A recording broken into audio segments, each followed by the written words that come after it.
우리는 그동안 히브리서 11장에 나타난 이 구약 성경 속에 있는 믿음의 거장들 한 사람 한 사람을 살펴보면서 도전을 받았고 또 은혜를 받았습니다.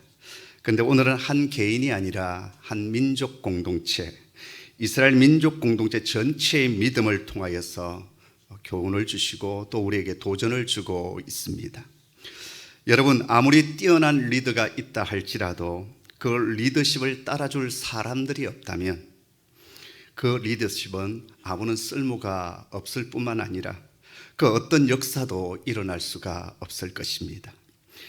뛰어난 리더십과 그를 따르는 회중들이 하나가 되어질 때, 그때 비로소 역사가 일어나고 기적이 일어납니다.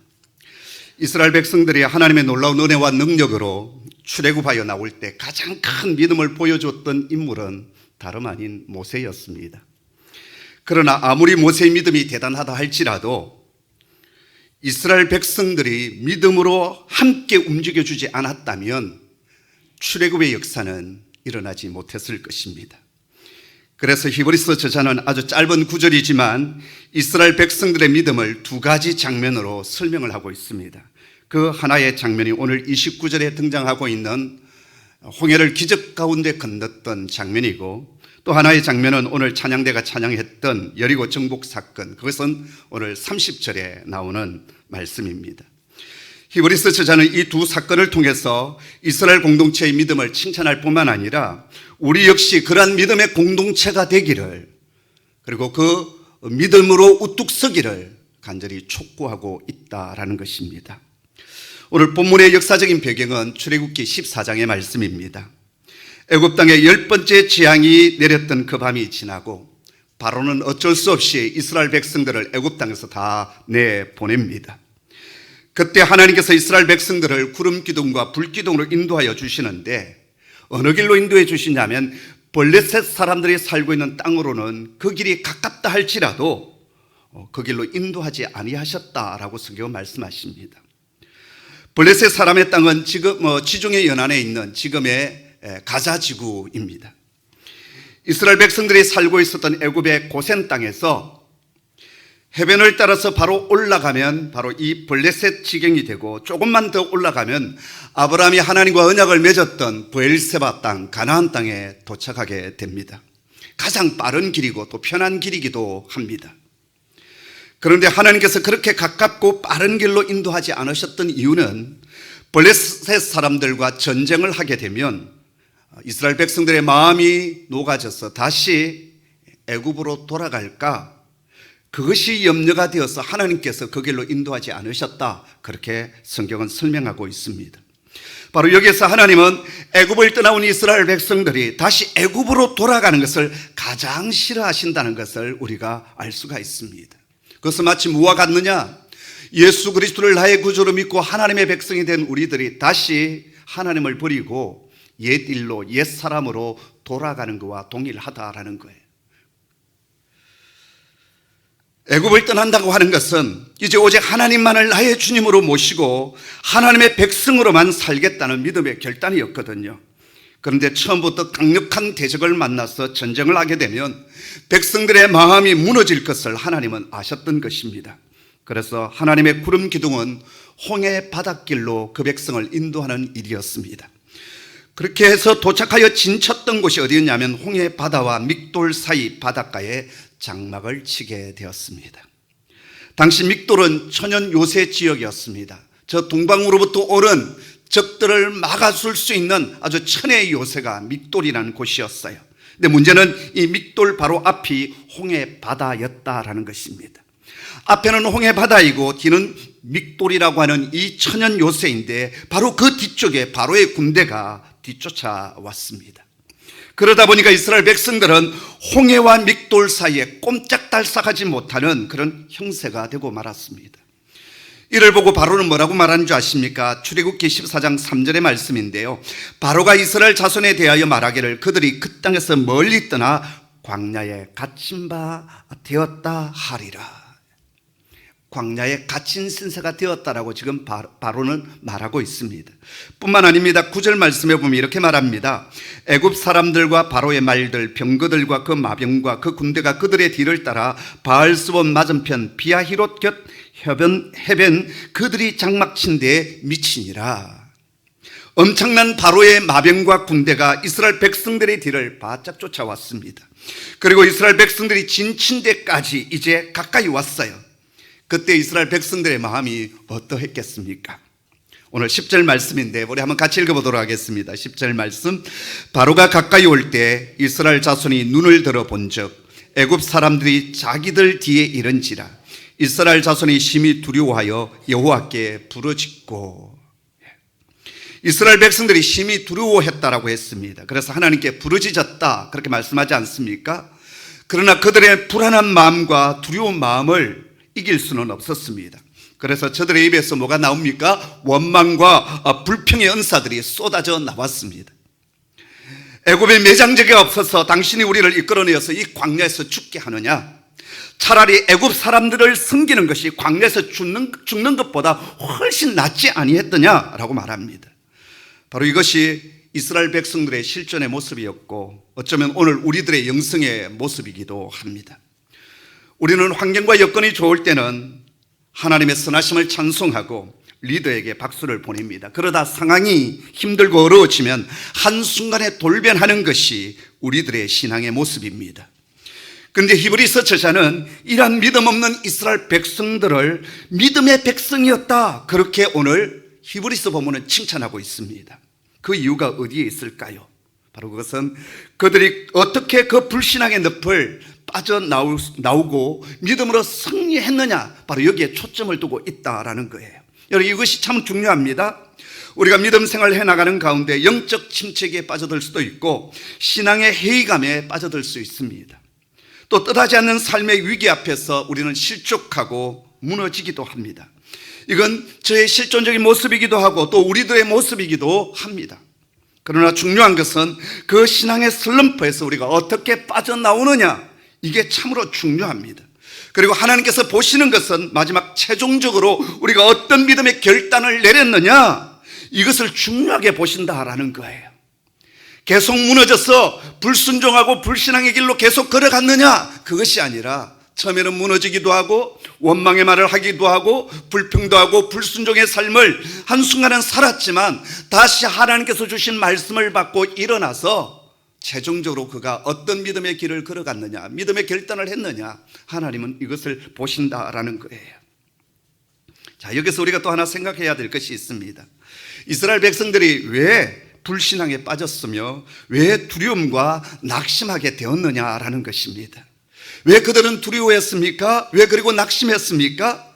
여러분, 10절 말씀을 다시 한번 읽도록 하겠습니다. 같이 읽습니다. 시작. 바로가 가까이 올 때 이스라엘 자손이 눈을 들어본즉 애굽 사람들이 자기들 뒤에 이른지라. 이스라엘 자손들이 심히 두려워하여 여호와께 부르짖고. 아멘. 왜 이스라엘이 두려워했습니까? 애굽의 군대를 보았기 때문이었습니다. 그들의 시선이 애굽의 군대에게만 집중되었기 때문입니다. 우리는 종종 삶의 현장 속에서 정말 원치 않는 사건들을 만나고 문제들을 만납니다. 그때 우리가 그 문제들만 바라보면 우리는 위축되고 맙니다. 환경을 바라볼 때 우리는 낙심하고 좌절할 수밖에 없는 존재입니다. 그러나 그런 상황 속에서라도 환경을 뛰어넘어서 우리 인생을 주장하고 계시는 아버지 하나님을 바라볼 수 있다면 우리는 다시 용기를 얻을 수 있으며 믿음의 길을 걸어갈 수 있으며 최종적인 승리의 자리에 우리는 설 수가 있습니다. 제가 정말 좋아하는 성경 구절이 이사야 43장 1절 2절의 말씀인데요, 우리 한번 같이 읽어보도록 하겠습니다. 함께 읽겠습니다. 시작. 야곱아, 너를 창조하신 여호와께서 지금 말씀하시느니라. 이스라엘아, 너를 지으신 이가 말씀하시니라. 너는 두려워하지 말라. 내가 너를 구속하였고 내가 너를 지명하여 불렀나니 너는 내 것이라. 네가 물 가운데로 지날 때 내가 너와 함께 할 것이라. 강을 건널 때 물이 너를 침몰하지 못할 것이며 내가 불 가운데로 지날 때 타지도 아니할 것이요 불꽃이 너를 사르지도 못하리니. 아멘. 하나님께서 저와 여러분을 향하여 말씀하십니다. 이스라엘아, 너를 지으신 이가 말씀하십니다. 너는 두려워하지 말라. 내가 너를 구속하였고 내가 너를 지명하여 불렀나니 너는 내 것이다 라고 말씀하십니다. 그러면서 하신 말씀이 무엇입니까? 내가 물 가운데로 지날 때 내가 너와 함께 할 것이다. 강을 건널 때 물이 너를 침몰하지 못할 것이며 불 가운데로 지날 때라도 타지도 아니할 것이며 불꽃이 너를 사르지도 아니할 것이다 말씀하여 주십니다.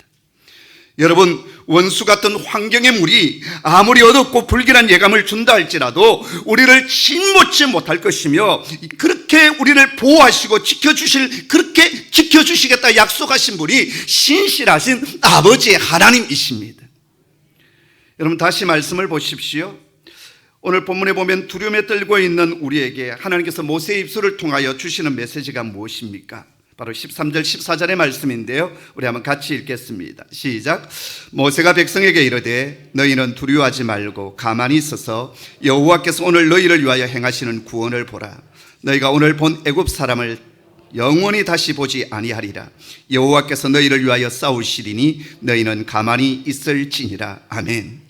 여러 가지 말씀을 하고 있지만 핵심적인 메시지는 하나입니다. 하나님 바라보라는 것입니다. 우리를 위하여 싸우시는 그 구원의 하나님, 전능하신 하나님, 우리 아버지 하나님을 너희가 주목하여 바라보라는 것입니다. 모세는 거대하고 강력한 바로의 마병과 군대를 바라보지 않았습니다. 그리고 자신이 처한 환경과 상황도 바라보지 않았습니다. 대신 당신의 백성을 위하여 일하시고 싸우시는 전능하신 하나님께 사로잡혔고 이제 두려움에 떨고 있는 그 백성들에게 너희는 가만히 있어 너희를 위하여 싸우시는 하나님을 바라보라, 그렇게 설교하고 있습니다. 모세가 이 메시지를 백성들에게 전한 바로 그 뒤를 이어서 여호와 하나님의 음성이 그 백성들에게 또 모세에게 전하여집니다. 모세야, 이스라엘 자손으로 하여금 앞으로 나아가게 하고 그리고 너는 지팡이를 들고 손을 바다 위로 내밀어 그것을 갈라지게 하라.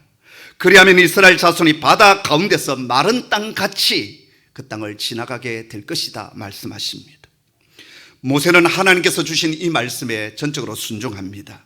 그리고 바다 위로 손을 내밀었습니다. 그 순간 큰 동풍이 불어와서 밤새도록 바닷물을 한쪽으로 물러가게 하시고 물이 갈라져 바다가 육지처럼 마른 땅이 되었습니다. 그리고 바로 이 순간 이스라엘 백성들의 이제 믿음이 드러납니다. 이제까지 원망하고 불평하고 불신앙했던 이스라엘 백성들이 믿음의 결단을 합니다. 바다 한가운데로 육지처럼 걸어갑니다. 정말 기이한 일이고 놀라운 일 아닙니까? 그러나 또 한편으로는 얼마나 두려운 일이었겠습니까? 넘실대는 시퍼런 바닷물이 좌우에 벽이 되어 있습니다. 일순간에 그 바닷물이 자신들을 덮칠 수도 있습니다. 그러나 그들은 약속하신 하나님의 말씀을 믿고 나아갔습니다. 하지만 뒤따라오던 애굽의 군대는 어떻게 되었습니까? 먼저는 여호와의 불과 구름 기둥이 바로의 군대를 어지럽게 했다라고 했습니다. 뒤이어 하나님께서 말씀하십니다. 모세야, 내 손을 저 바다 위로 내밀어라. 모세가 바다 위로 지팡이를 든 손을 내밀었습니다. 그 순간 이스라엘 백성들에게는 좌우에 벽이 되었던 그 바닷물이 다시 힘을 회복하여서 바로의 군대를 덮쳤습니다. 그리고 성경은 모든 바로의 군대가 수장되어서 멸절되었다, 하나도 남지 않았다, 그렇게 정언하고 있습니다. 여러분, 똑같은 홍해 바닷물입니다. 그러나 이스라엘 백성들은 그 바다가 구원과 승리의 바다가 되었습니다. 그러나 하나님을 대적하는 애굽에게는 그 바다가 절망과 멸망의 바다가 되었습니다. 똑같은 홍해 바다이지만 결과는 완전히 달랐습니다. 한쪽은 구원이었고 한쪽은 심판이었습니다. 그 이유가 어디에 있습니까? 한쪽은 하나님을 향한 믿음을 가졌고 한쪽은 정오와 분노로 달려왔기 때문입니다. 성도 여러분, 인생을 살아갈 때 믿음으로 살아야지 정오와 분노로 살면 안 됩니다. 그 길은 망하는 길의 첩경이에요. 애굽의 바로는 정오와 분노로 이스라엘 백성들을 핍박했고 죽이려고 했습니다. 그래서 하나님께서 그들을 심판하셨습니다. 역사가들은 이 홍해 사건 이후에 애굽의 국력이 쇠퇴하면서 애굽의 왕조는요, 그 당시 모세가 살았던 그 시대의 왕조가 망해버립니다. 그리고 새로운 왕조가 애굽 땅에 들어섰다, 그렇게 기록하고 있습니다. 하지만 믿음의 백성들은 어떻게 되었습니까? 홍해 바닷물에서 승리했고 약속의 땅 가나안을 향하여 걸어갈 수가 있었고, 그리고 나중에 약속의 땅 가나안에 들어갔습니다. 자, 여기까지가 오늘 본문에 대한 역사적인 사건의 기록입니다. 자, 그런데 청교도 시절 신학자요 설교가였던 토마스 맨튼이라는 분이 오늘 본문의 말씀을 세 가지 방면, 세 가지 측면으로 해석을 했어요. 그 첫 번째가 역사적인 측면이었고, 두 번째가 성내전적인 측면이었습니다. 그리고 세 번째가 실제적인 교훈을 받는 측면으로 오늘 본문을 해석을 했습니다. 이미 우리는 역사적인 측면을 살펴보았기 때문에 이 시간 성내전적인 측면과 그리고 또 하나 실제적인 교훈이 우리에게 어떻게 주어지는지에 대해서 좀 살펴보도록 하겠습니다. 먼저 성내전적인 측면이 오늘 본문 속에 담겨져 있습니다. 고린도전서 10장 1절 2절에 보면 구약시대 이스라엘 백성들이 홍해를 건넜던 이 사건은 신약시대 예수 그리스도를 나의 구주로 믿고 세례를 받는 사건들과 연결되어 있다. 영적으로 유비적으로 연결되어 있다. 그렇게 해석을 하고 있습니다. 우리는 지난 주일 본문에서 애굽 땅에서 10번째 재앙이 내리던 그날 밤 하나님께서 주신 명령이 뭐였습니까? 어린 양을 잡고 피를 흘리게 하고 그 피를 좌우 문술주에 뿌리라라고 했습니다. 그랬을 때 죽음의 신이 그 피가 뿌려진 가정의 집들은 다 넘어갔어요. 유월했습니다. 패스오버 했습니다. 그래서 애굽의 모든 장자들이 죽어가는 그 밤 히브리 백성들의 집은 구원과 생명의 역사가 일어났고, 애굽의 장자들은 다 죽어감으로 말미암아 통곡의 소리가 가득 찼습니다. 자, 그러면서 지난주에 말씀드렸지 않았습니까? 이 유월절 어린 양의 피 흘림은 예수 그리스도의 십자가의 피 흘림의 모형이었다라는 것입니다. 그리고 그 피를 뿌리는 사건은 아버지 하나님께서 아들이신 예수 그리스도를 통해서 이루어 놓으신 그 구원의 사건을 우리가 믿음으로 받아들이는 사건이다라고 말씀을 드렸습니다. 그러니까 유월절 피뿌림의 사건은 십자가의 구원을 미리 예표적으로 보여주는 사건이었다는 것입니다. 자, 그런 뒤에 이제 이스라엘 백성들이 애굽에서 나오지 않습니까? 그리고 첫 번째 이제 그 다음, 그러니까는 유월절 사건 그 다음에 일어났던 일들이 홍해 바닷물을 지나가는 사건이에요. 바로 그것은 무엇을 의미하느냐? 이제 우리가 예수를 믿고 세례를 받는 것을 모형적으로 보여주는 사건이었다라는 것입니다. 여러분, 세례의 의미가 무엇입니까? 세례, 이 밥티스마, 원래 밥티스조라고 하는 단어에서 왔는데, 밥티스조라는 말은 담근다, 잠근다, 그런 뜻을 가지고 있습니다. 원래 세례는 물이 흘러가는 물에 몸을 완전히 잠그는 거예요. 그것도 앞으로 잠그는 것이 아니라 뒤로 넘어져서 잠그는 겁니다. 그건 뭐냐면 항복한다, 죽는다라는 거예요. 물에 완전히 잠긴다는 것은 이제 나의 옛 자아와 옛 사람은 이제는 물속에 다 죽고, 그리고 다시 일어남으로 예수 그리스도와 함께 이제 함께 살아가는 새로운 생명과 새로운 삶을 살아간다. 이것이 세례의 참된 의미입니다. 그러면서 이제는 나는 다시는 옛 사람으로, 옛 애굽으로 돌아가지 않겠습니다. 이제는 하나님께서 약속하신 천성을 향하여 살아가겠습니다. 이게 참된 세례의 의미입니다. 뿐만 아니라 여러분, 홍해 사건이나 세례는 어떻죠? 단 한 번 주어지는 유일해적인 예전입니다. 여러분 가운데 혹시 군대에서 초코파이 먹기 위해서 얼떨결에 세례를 받으신 분들이 계십니까? 아니면 미선스쿨에서 분위기에 휩싸여서 세례를 받으신 분들이 있습니까? 그래서 나는 아무 의미도 없고 아무 느낌도 없이 세례를 받았는데 다시 한 번 더 받아야 되냐? 이런 분이 계십니까? 그러나 여러분, 내가 사랑해서 결혼을 했든지 얼떨결에 결혼을 했든지 결혼하면 그것은 승립이 되는 겁니다. 세례는 한 번이에요. 그래서 홍해 사건도 한 번이고 세례의 사건도 한 번이다라는 거예요. 그래서 토마스 맨튼은 이 출애굽의 홍해 사건은 바로 세례의 사건을 미리 예표해주고 보여주는 그러한 예전적인 성내전적으로 우리가 또 해석해 가야 된다라고 얘기를 했어요. 그 다음 또 세 번째가 뭐였냐면 오늘 본문 속에서 오늘 우리가 적용하고 살아가야 될 실제적인 교훈이 있다라고 얘기를 했습니다.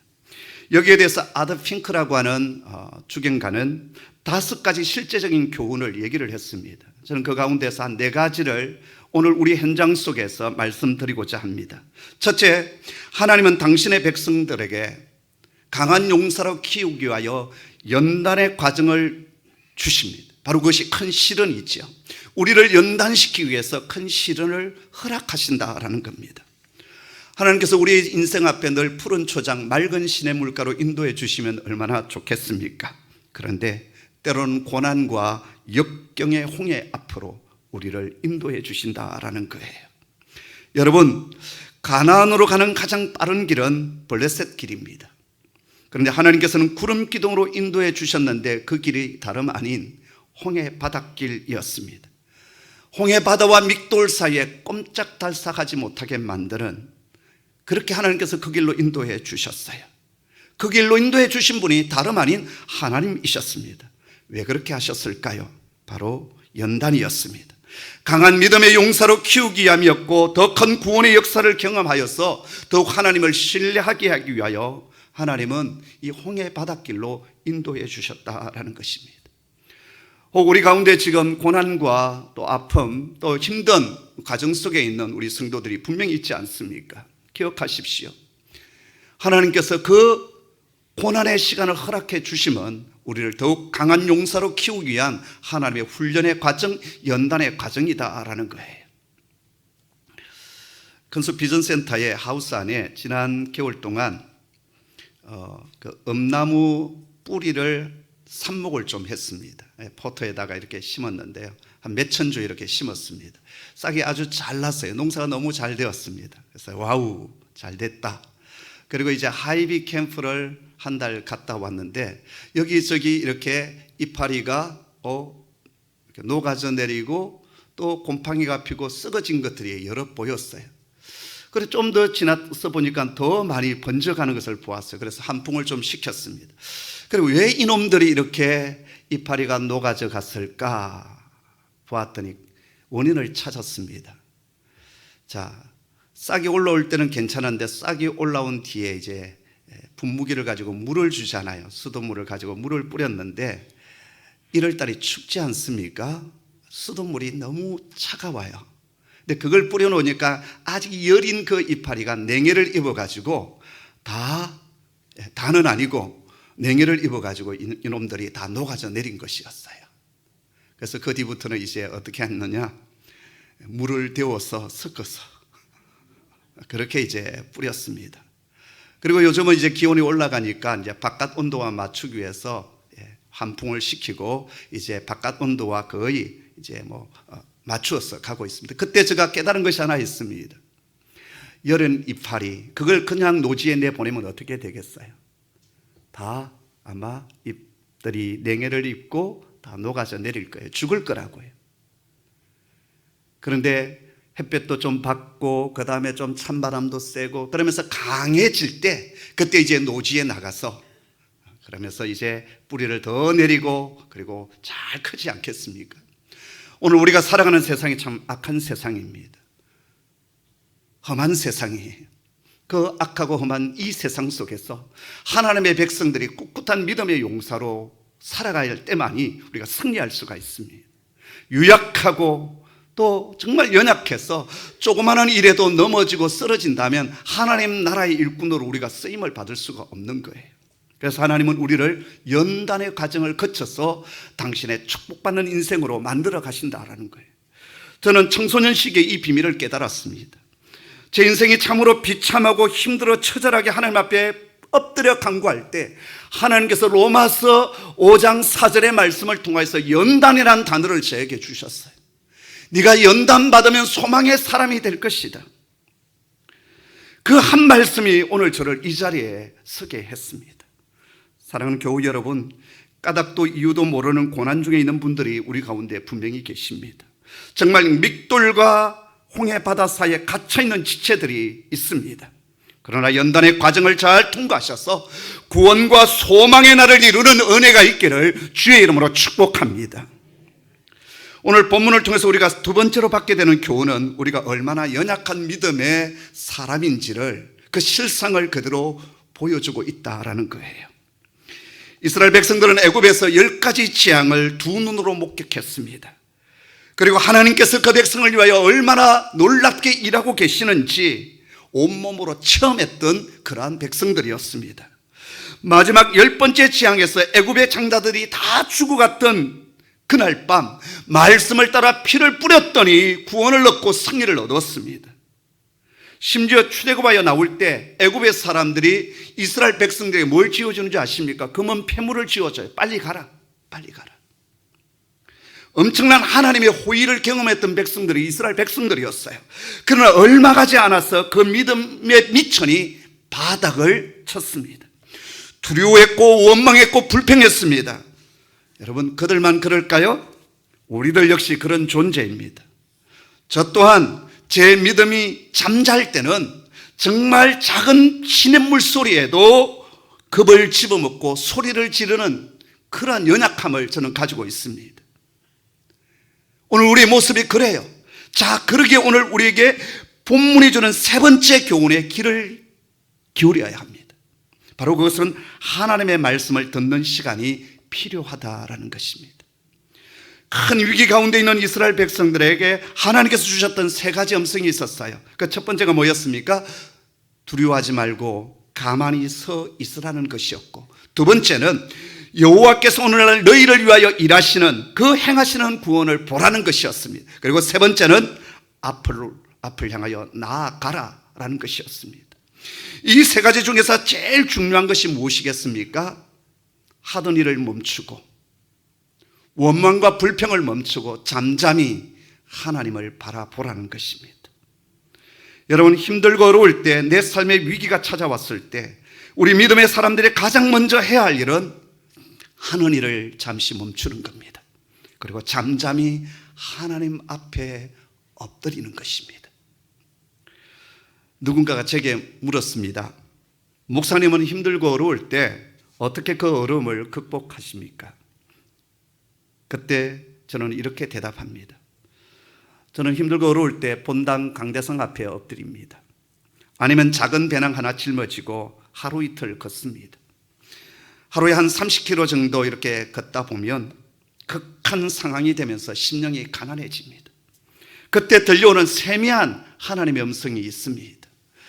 내 육체가 가장 고나고 힘든 그 순간 영성이 맑아지거든요. 세상의 어떤 잡념과 세상의 소리가 들려오지 않고 오직 하나님과 교제를 하면서 그때 들려오는 세미한 음성이 있어요. 그 음성이 들려오면 제 속에 있는 불안도 두려움도 어려움도 다 떠나갑니다. 그리고 하나님께서 보여주시는, 하나님께서 행하시는 길들을 느낄 수가 있습니다.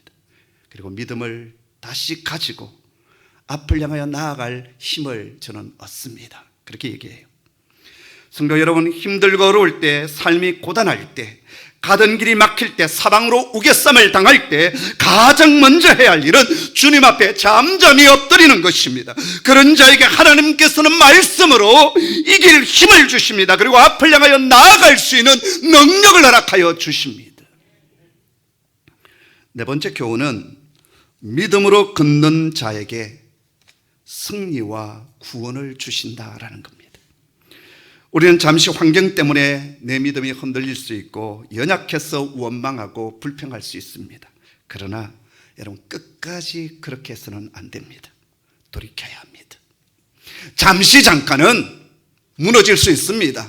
그러나 영영 그런 길로 가면 안 됩니다. 망하는 길입니다. 다시 돌아와 믿음의 길을 걸어가야 합니다. 이스라엘 백성들은 잠시 원망했습니다. 그러나 다시 하나님의 말씀을 받고 믿음의 길을 걸었고 발을 내딛었습니다. 그런 자에게 하나님께서 구원을 주셨고 승리를 주셨습니다. 여러분, 히브리서 11장 29절 이 한 말씀을 다시 읽겠습니다. 함께 읽죠. 믿음으로 그들은 홍해를 육지같이 건넜으나 애굽 사람들은 이것을 시험하다가 빠져 죽었으며. 아멘. 똑같은 홍해 바다 물이었지만 한쪽은 하나님을 시험하다가 심판의 길로 갔습니다. 그러나 한쪽은 믿음으로 그 바다를 육지처럼 건넜습니다. 하나님의 구원의 역사가 믿음으로 걸었던 백성에게 주어졌습니다. 성도 여러분, 하나님은 오늘 또 우리에게 말씀하십니다. 너희는 가만히 있어 전능하신 하나님을 바라보라. 환경을 보지 말고 그 환경을 주장하시는 하나님을 바라보고 의지하라 말씀하십니다. 그리고 다시 용기를 가지고 믿음으로 그 길을 걸어가라 도전하여 주십니다. 오늘 이 시대, 비록 시대가 어렵고 믿음을 지켜나가기가 힘든 세상이지만 다시 일어나 믿음의 걸음을 걸어가는 하나님의 사람들, 우리 홍익의 성도 되기를 주님의 이름으로 축복합니다. 기도하겠습니다. 아버지, 악한 세대 속에서 저희가 믿음을 가지고 살아간다는 것이 얼마나 힘들고 어려운지 아버지 알고 있지 않습니까? 때로는 연약해서 쓰러지기도 하고 넘어지기도 하고 원망하고 불평하고 잠시 또 불신앙의 시간을 가지기도 합니다. 그러나 다시 가던 걸음을 멈추고 우리를 위하여 일하고 계신 하나님을 바라봅니다. 말씀하여 주시고 저희를 다시 이렇게 세워주셔서 믿음의 길을 온전히 걸어갈 수 있는 힘을 주시옵소서. 그래서 최종적인 믿음의 승리를 이루고 구원을 이루고 그리고 아버지 앞에 상급이 있는 하나님의 백성 되게 하여 주옵소서. 예수님의 이름으로 기도드리옵나이다. 아멘.